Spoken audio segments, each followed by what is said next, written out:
Hello and welcome to the Family Movie Night podcast, where we review movies based on their family friendliness. My name is Caroline Morris and I'm joined by my husband Tim Morris, and today we are covering the Pixar movie Inside Out 2. Tim, over to you. Why don't you give us a little synopsis of this movie? Absolutely. Inside Out 2, the 2024 film and follow-up to Inside Out. This one is directed by Kelsey Mann. And the synopsis is teenager Riley's mind headquarters is undergoing a sudden demolition to make room for something entirely unexpected. New emotions. Joy, sadness, anger, fear, and disgust, who've long been running a successful operation by all accounts, aren't sure how to feel when anxiety shows up. And it looks like she's not alone. And that synopsis is brought to you by Letterboxd, the Letterboxd app. In no way affiliated with this podcast, but it's just one of our favorite apps for all things movie. So if you are a movie buff, I would check it out. It's pretty cool. Inside Out 2 is pretty fantastic. And look, if you would like to go back and look at episode 2, we actually reviewed Inside Out, the first Inside Out that came out in 2015, and it's a tough one to beat. We love Inside Out, and I have to admit, just straight out the gate, I like Inside Out 2 better than Inside Out 1. Whoa. I really do. And maybe it's because I've been a 13-year-old girl before and I can really relate to that, but I loved this movie. Yeah, I mean, we all know sequels are notoriously not as good as the original. But Pixar has a way. Pixar is one of the few film studios that has seemed to make sequels, by and large, as good or better than the original. So it doesn't surprise me that you say that, but I mean, with as good as Inside Out is. And we gave Inside Out, the first one, a 5 out of 5 star rating when it comes to just pure entertainment. So, I mean, we did. Is there a 6 out of 5 stars we could give? Because that's what I would give this one. Yeah, some other notes about Inside Out 2. The association rating it was given is PG. Obviously, the category is animation. And then what audience is this movie intended for? I mean, really all ages could watch this movie. Right. Some of the ideas and themes are maybe a little bit older than, your grade school, mostly middle school, I would say is kind of who this really is geared towards, or people who have been there. Absolutely. Yeah, I would agree. I think it's maybe just a notch older than the first Inside Out. Yeah, I agree. For sure. There is a little bit more in the violence and gore category in this movie than the first Inside Out. There are a couple things, like Riley is a hockey player, and so she plays hockey and with all of these emotions and hitting puberty, which is the big button on the console that suddenly appears and seems to destroy everything. There's a lot of emotions that come out of that. And so a lot of impulsiveness, a lot of just kind of some more aggression, I would say, more than like 11-year-old Riley in the first Inside Out. So she does trip somebody in one of the games. And then at the end of the movie, like towards the end of the movie, she actually like hits somebody pretty hard in the hockey game, and hurts them. So, and that eventually leads to a lot of other emotions that come out after she realizes what she's done. If you've either seen the first Inside Out or you've listened to our podcast on it, we obviously talk about the anger emotion. Yeah, the character. Just because naturally the emotions associated with that character tend to bring out the not as pleasant sides of Riley. And there is a portion in the film where the anger character imagines pushing out the anxiety character out of a window, wanting to cause violence and harm kind of to the character. And it shows that thought playing out, even though it's just a thought. Right. But throws them out the window crashes, and they plummet to a dark place. To the forgotten realm. To the forgotten realm. Anger also violently, I notated violently, reaches down the character Pouchy's mouth. It was out of frustration. Pouchy's kind of like... It's kind of like based off of Dora. Yeah, like the backpack. Yeah, but this is Pouchy. A little fanny pack called Pouchy's Pouchy. very happy, very animated, a little over happy for Anger's liking, and so and is taking a little bit too much time. So Anger decides to take things into his own hands and physically reach down Pouchy's mouth, which could be a little bit violent. And really, that's all that wraps up our violent and gore category. We have talked about this in our first episode with Inside Out. This is such an ethereal movie and such a heady movie in a lot of ways. And so there is a lot of relationships going on. There's a lot of big themes happening in this movie that are, in my opinion, so great when it comes to conversation starters to have with your kids. So take this as an opportunity. We highly recommend this movie, actually. But it could be something that you maybe want to watch ahead of time just to kind of decide how you're going to handle these conversations about anxiety, about embarrassment, about, I don't know, sadness again. But anxiety is really the big new character that kind of takes over the plot of this movie. Yeah. Well, let's just kind of go through some of the other categories real quick before we really dive into that. There's no language. No language. There's not even hint at language in this one, so that's fine. There's no substance usage, no alcohol, no mention of alcohol, no drugs, anything like that. I want to touch on some of our miscellaneous things first. So first and foremost, again, if you've seen the first Inside Out movie, they showed this at the very end of the film, but then it becomes a big part of what this film is. And kind of the catalyst event is on their little console, the big puberty button goes off and the alarm sounds and puberty is here, and that's what ushers in these new emotions. And so that just might be a thing where, especially some of your younger kids may not know what puberty is. You know, they may be, hey, mommy, daddy, what's puberty? And as we all know, that could usher in a million other, discussions and thoughts and topics.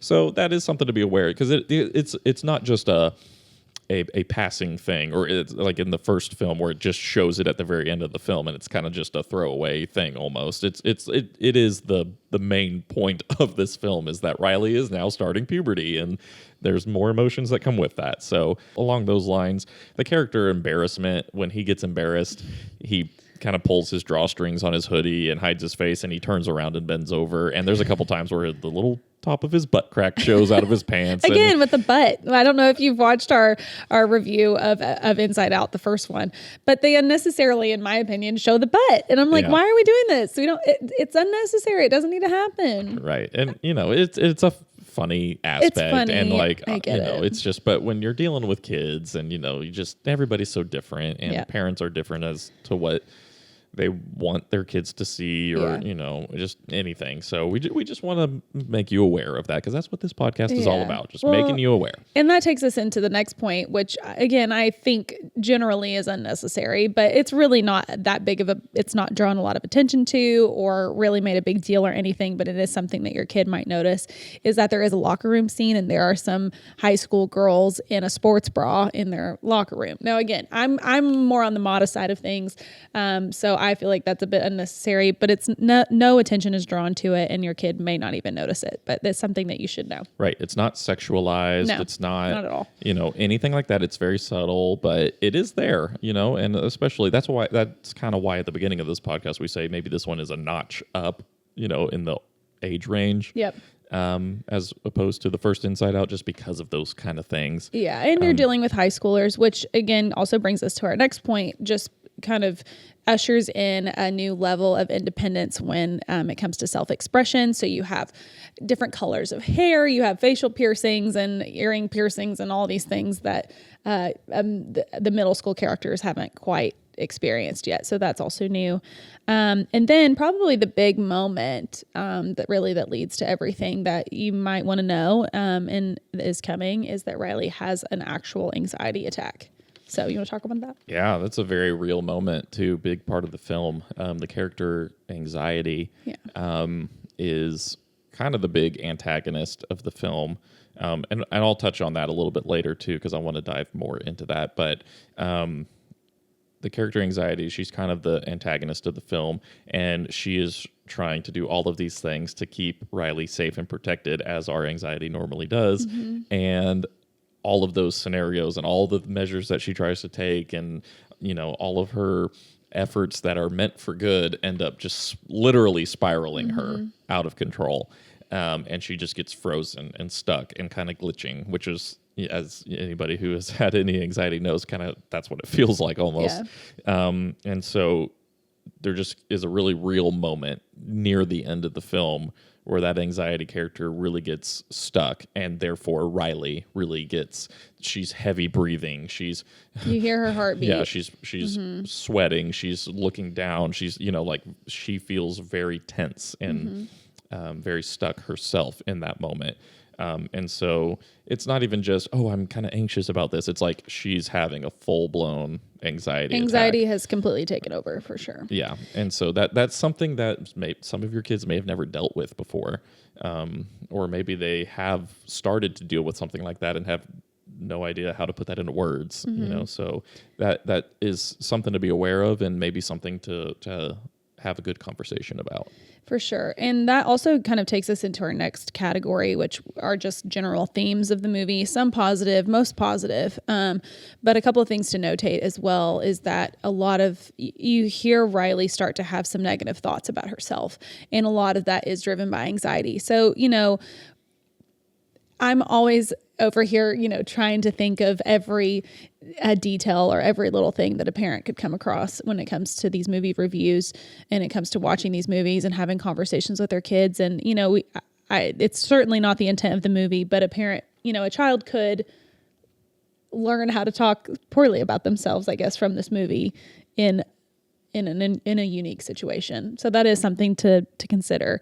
However, Tim, if you want to talk about this, how just like the beliefs that kind of are made and created in Riley through these thoughts. The film, the overarching structure of the film is how Riley is developing into this person. She's not really just a kid anymore. She's 13, and a lot of these experiences and emotions that she has gone through are creating these core beliefs, these actual beliefs that she has as a person. And they shape who she is. And a lot of them are really good. I'm a good person. I'm a good friend, so on and so forth. And then, as Caroline alluded to, anxiety kind of comes in and starts to bring in other beliefs, other negative thoughts about herself. I'm a failure. I'm mean. I'm not good enough. I'm not good enough. Yeah. And so the film very much displays all of that, as something that Riley is going through. And I do think it's good though, because at the end of the film, we see it's not just I'm a good person versus I'm not good enough, but it shows how Riley experiences all of these things, and it's okay to have some of those things, because even if they're negative thoughts, like they're still thoughts that we all struggle with as people. For sure. And so it's not just brushing it away under the rug saying, oh no, you should never think like that. Like it's, hey, you may think like that, but you need to understand that you are a good person and that you are a good friend and a good daughter, and you're not just your failures. You're more than that too. Well, and similar to the first Inside Out, whenever Joy is the one learning that, actually, I don't have to be in control of this entire board myself. I can, joy and sadness can exist at the same time. I love the moment where, it's in the middle of the anxiety attack, and anxiety is glitching at the board and is stuck and can't move forward on her own. I love that it is Joy that kind of cuts through the anxiety, to just bring some simplicity to the moment and bring some joy back to the moment. And, and she, learning from the previous movie, tells anxiety from her own experiences, hey, you need to let go of the board.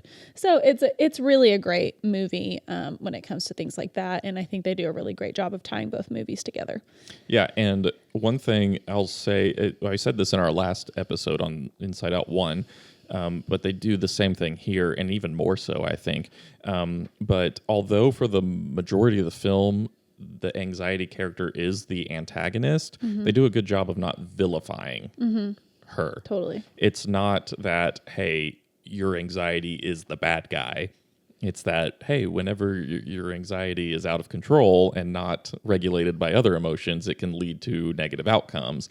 But anxiety emotion is still a part of Riley. Right. It's not like anxiety just goes away. Exactly. Like, they learn to live with her and they learn to work with her. Yes. They're not defeating this anxiety. They are, like Caroline said, they're learning to live together. They're learning how all of the emotions can come together and make the best possible outcome for Riley, because at the end of the film, anxiety brings some good strengths to Riley. Totally. That are very helpful. Very and prepared. Very prepared. Yeah. Yeah, exactly. And so I think that's just important, because especially if you have kids that are dealing with anxiety, to know that, like, if you're dealing with it, that's not a villain within you, Right. type thing. Like, it's not a fully bad thing. Right. It's not like you are not a bad person if you deal with anxiety Yeah. or have any sort of anxiety. Well, I think that's why, again, I just love this movie so much, is because, one, it really is real life experiences that are tangible and digestible for kids,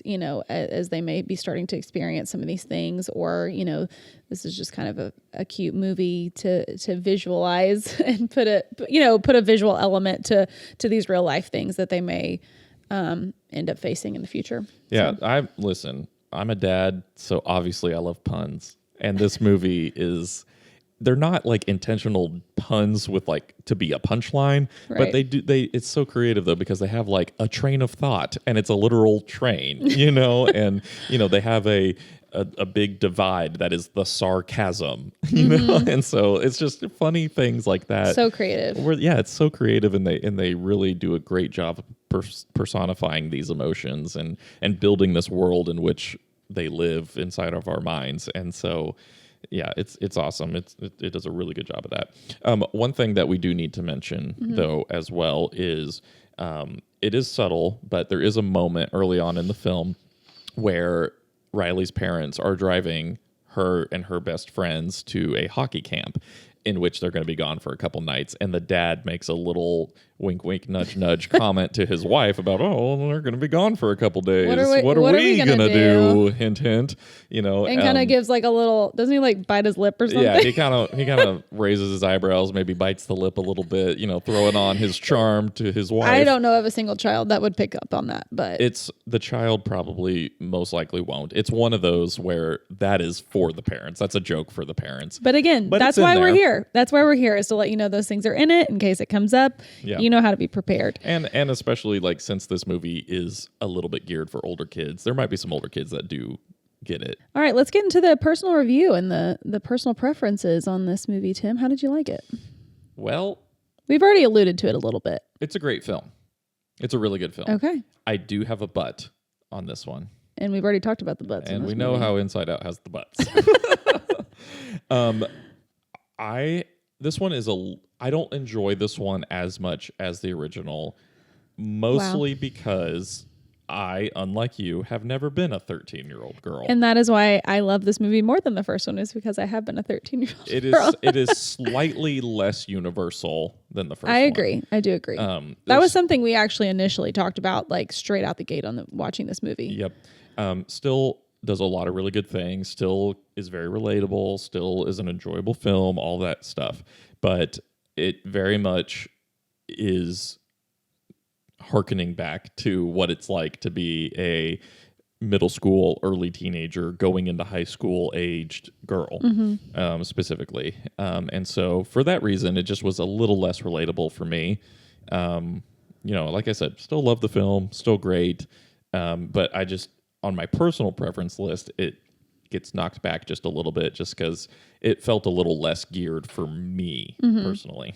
I loved this movie. I think it's better than the first one, if that's even possible, because I love the first one so much. I even claimed in our last episode that it was potentially my favorite Pixar movie of all time.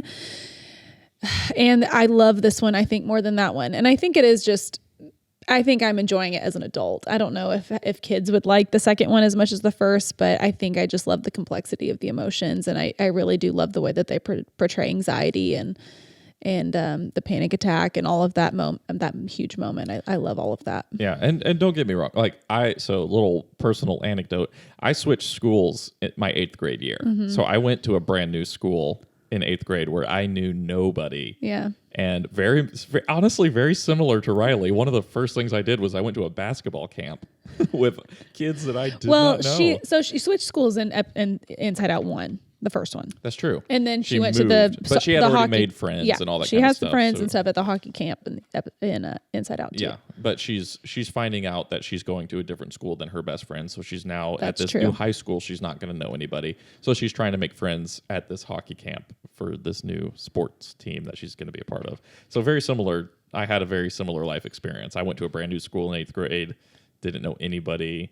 I was going to a basketball camp that I was trying to make friends at. You know, this is not my personal therapy session, but if we want to dive more into that, we can. So there were definitely aspects. I'm saying all that to say that it's still relatable to me and to other people.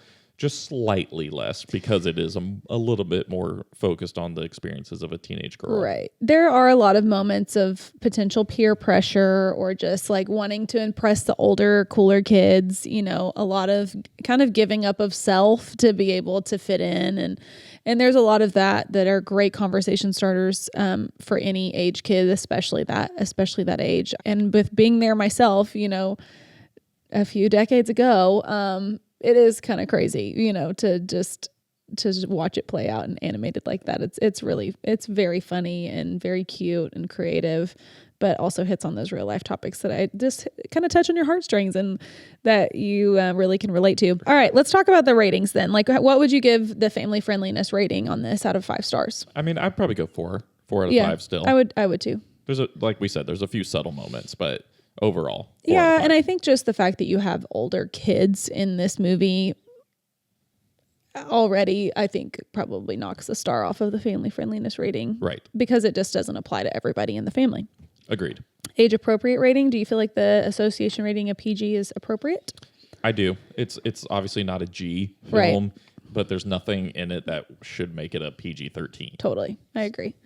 And pure entertainment rating. What's your rating there? Go ahead, break my heart.